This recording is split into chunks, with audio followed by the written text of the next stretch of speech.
අපි ඇවිල්ලින්නේ පොළොන්නරු දීපුයනට මං ඉතුරු බ්ලොග් එකේ ඉතුරු ටික දාන්නම්. අපි ගියා පරාක්‍රම සමුද්‍රයට ගියා. මේ ඔයාලට පේන්න තියෙන්නේ පොළොන්නරු පිටනගරය තුල පිහිටා තියෙන එක්තරා සුවිශේෂී ගොඩනැගිල්ලක්. ඉතින් දැන් මං ඉන්නේ නිශ්ශංක මල්ල සභා ශාලාවේ. පොළොන්නරුවේ තියෙන ඇත්තටම දීපුවෙනෙන් ඔයාලා ඇතුළු වුණා පස්සේ එකම තියෙන්නේ නිශ්ශංක මල්ල සභාව. ඉතින් ඔයාලා අනිවාර්යෙන් පොළොන්නරුවේ ආවොත් නිශ්ශංක මල්ල සභාවට ඇවිල්ලා යන්න. අපි ජාති ගුරුම.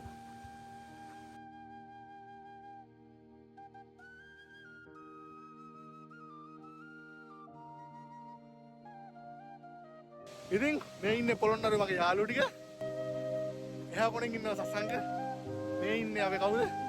විදු ප්‍රොඩක්ෂන් අධිපති. මේ මණ්ඩපය කුළුණු පේලි 4කින් සමන්විතයි. එහි හැම පේලියකම කුළුණු 12 බැගින් නිර්මාණය කරලා තියෙනවා. ඒ කුළුණු වල තමයි වහලය සවි වෙලා තිබුණා කියලා සෙල්ලිපි වල සඳහන් වෙන්නේ. මේ ශුලා කුළුණු මත මැතියම්තුවරුන්ගේ තත්ත්වය සහ ඔවුන්ට අදාළ අසුනක් පනවා තිබීම මේ ඇති සුවිශේෂී ලක්ෂණයයි.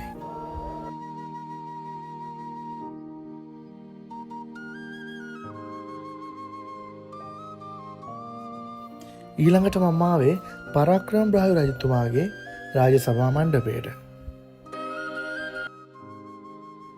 මේ ඉතාමත් අලංකාරවත් රාජ සභාවක්. මෙහිට විශේෂ නමකින් හඳුන්වලා තියෙනවා. ඒක තමයි රාජ වෛශාංග භූජාංග කියලා තමයි මේ රාජ සභාව හඳුන්වලා තියෙන්නේ. මෙහි ගෙබිම අඩි 75ක් පමණ දිගයි. එහි පළල අඩි 33ක් පමණ. ලෝකෙට අති විශිෂ්ට නිර්මාණයක් කරපු පරාක්‍රම බාහු රජතුමාගේ රාජමාලිගය තමයි ඔයාලට මේ පේන්න තියෙන්නේ. මෙය මහල් 7කින් සහ කාමර 10කින් සමන්විත වුණා කියලා තමයි මහා වංශයේ සඳහන් වෙන්නේ.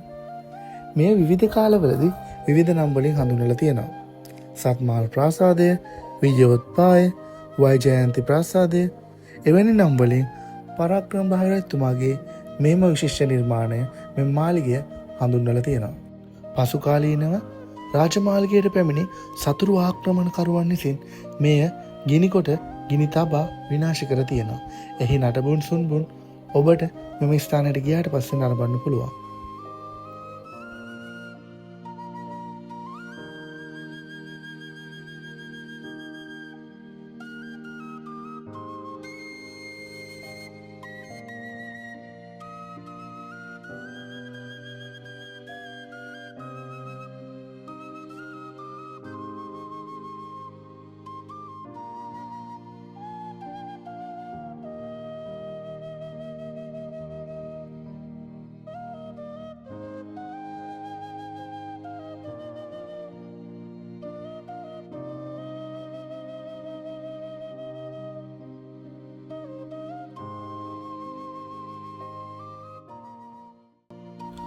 මෙම පොකුණ මහා පරාක්‍රම බාහු රජතුමා විසින් නිර්මාණය කරන ලද මහා වංශයේ සඳහන් වන ශිලා පොක්කරණී නම් පොකුණ විය හැකි බවට අනුමාන කරලා තියෙනවා.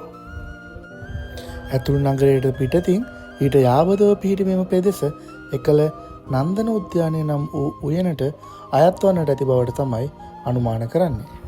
මෙය පොකුණ අසල පිහිටි ඇල මාර්ගයෙන් ජලය ලබා ගැනීමටත් අපවිත්‍ර ජලය පිටකිරීමටත් හැකිවන ආකාරයෙන් සකස් කර ඇති තා විශේෂ නිර්මාණයක් කියලා අපිට කියන්නට පුළුවන්. නැවත අලුත් වීඩියෝකින් හමුවන තුරු මා ඔබෙන් සමුගන්නම්. මම ඩේස් ඔෆ් ගායචේ.